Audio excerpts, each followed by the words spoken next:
Hello, everyone. My guest today is Yahia Bakour. He helped create a company called StockAlarm, which is reliable stock market alerts at scale. It was born out of your need to make reliable alerts on time, especially specifically taking signals and then producing things like text messages, alerts, phone calls, and push notifications to traders. They package complex signals into an intuitive and easy to use AI. Yahia, you ready to take us to the top? Hi, Nathan. Great to be on the show and great to, show off our product. You bet. So tell us about the company, StockAlarm.io. Is it a SaaS company that you're selling to traders, or is it a different business model? No, it's a SaaS company, B2C. We sell reliable stock market alerts with a variety of indicators. Okay. And give me a general sense of what a trader might pay you per month to use the technology. Sure. It really depends on where you're located and what your trading needs are. So if you're just a simple trader, you just started out.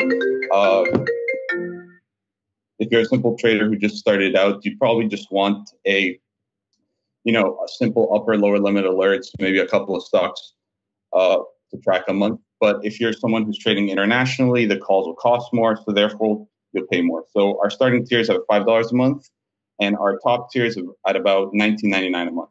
So on average, what are folks paying? The average price across our entire subscriber user base is around $10 a month. $10. Okay, cool. So this company, when did you guys launch? So we launched around a year ago now, and initially my two co-founders, they started the MVP and brought me on about a month later, or 2 months later, give or take. Got it. And so how did you guys have that equity conversation? Obviously, it's a little weird because they go, yeah, you weren't here on day one, so you get less equity. Yeah, so the way it worked was since they started it and they brought out the MVP very quickly, when I joined on, they put me on sort of a tier plan. So since I'm head of growth, the work I put in, since we're barely any people, is directly correlated to the amount of users I bring in. So they based it off how much the company is worth is how much equity I unlock. Okay, well, but how did they, what does that actually mean? So when you join, they say you're going to get 10% equity, but we take it back unless we hit 5,000 users by the end of the month? No, it's based on end of quarter. So for example, when I started, there were like 10 paying users. So they said, okay, when you get 50, you unlock, an extra 5%. When you get 100, you unlock this much. And then my last year was 500. So how many customers are there right now? About 600, give or take. So they're about to revamp my plan to expand it to the new tiers. And so when you joined, what was the max you could earn in terms of equity if you hit all your goals? Around 15 to 20%. Okay, so then what now? Obviously, you've killed your goals over the past 12 months. So what do they do now? They come back and they can't give you another 50. They can't keep giving you 15% of the company every time. Agreed. So especially since we're also hiring other people, obviously you can't scale a company with just 3 people. We have our iOS app, our web app, and now we hired 2 people to do Android. So since they're joining late, they get less equity. But for me, my new plan will be like an extra maybe 5-10%. So how many of you guys are there full-time, including the co-founders? So we're actually all doing this part-time while putting in a lot of hours a week. So normally I think I put in like 15 hours on the weekends to try to build the product. But overall, we are 6 people. We have 1 intern doing content, 2 people working on Android, 1 person doing the management stuff, and me backend, and another person for iOS. So 4 engineers? Yeah, 4 engineers. Yeah. Wait, very 5. 5. Yeah. 5 engineers. Okay. Very cool. And then so since you were in charge of getting customers, it sounds like you came on pretty early when there was only 5 or 10 customers. How did you get the first 100 customers?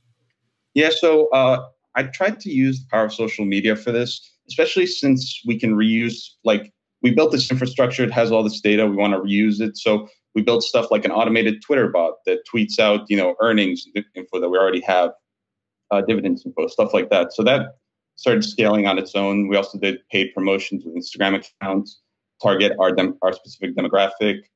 We really put some money into ads there, answered core questions, so stuff like that, and then it just kind of grew organically.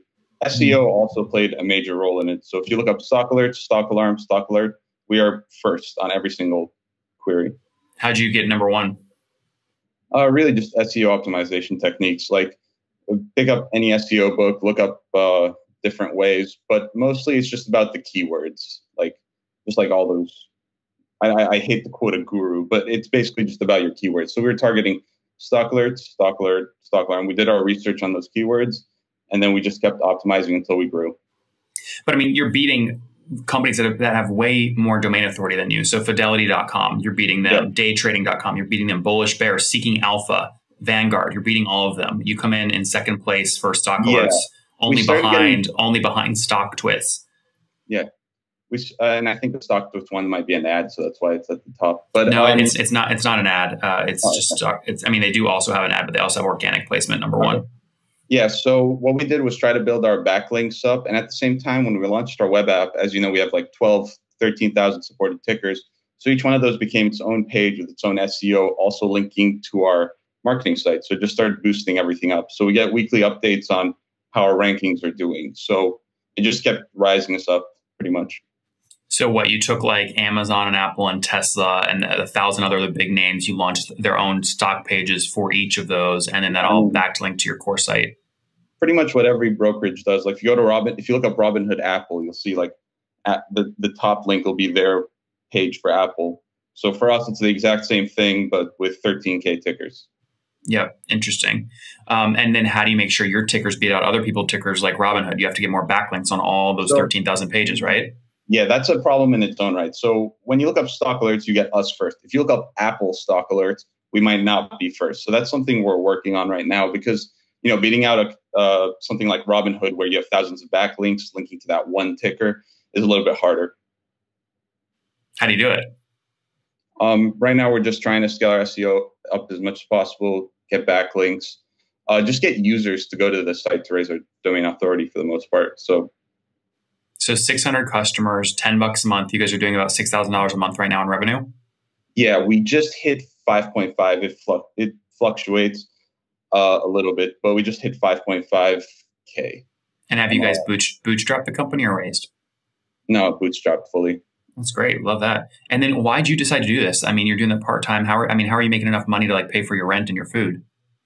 I mean, I work a full-time job. We all work full-time jobs, and all the engineers also work as engineers in their full-time jobs. So basically what we do is just, unless there's a fire during the week, we just do management stuff, sending out newsletters, things like that.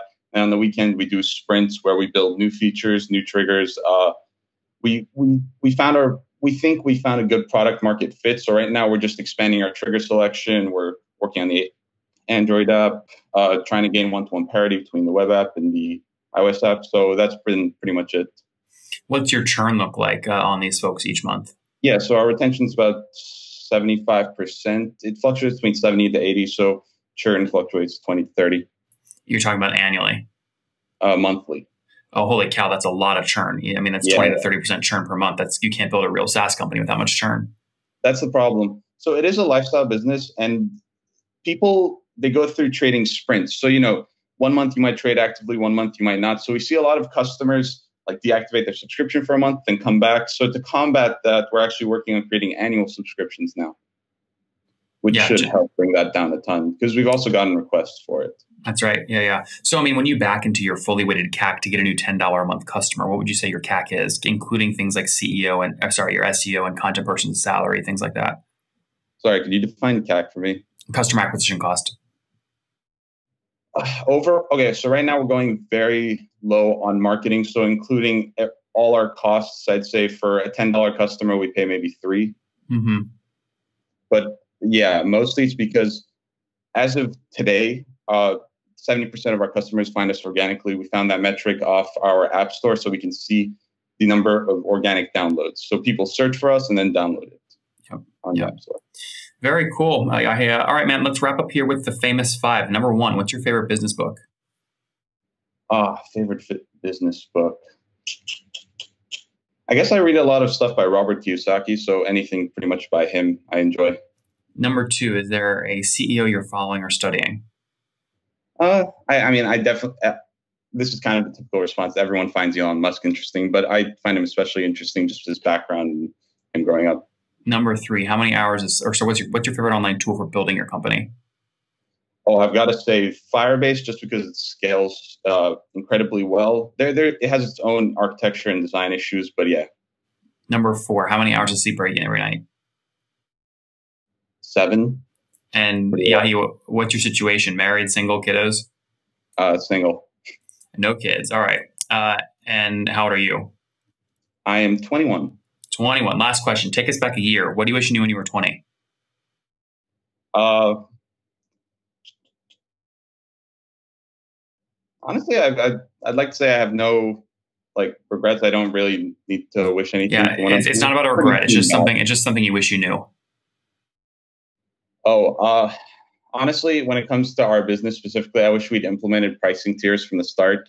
The second we implemented it, we doubled our MRR almost instantly. So that was kind of huge. If we did it from the start, we'd have a lot more cash right now.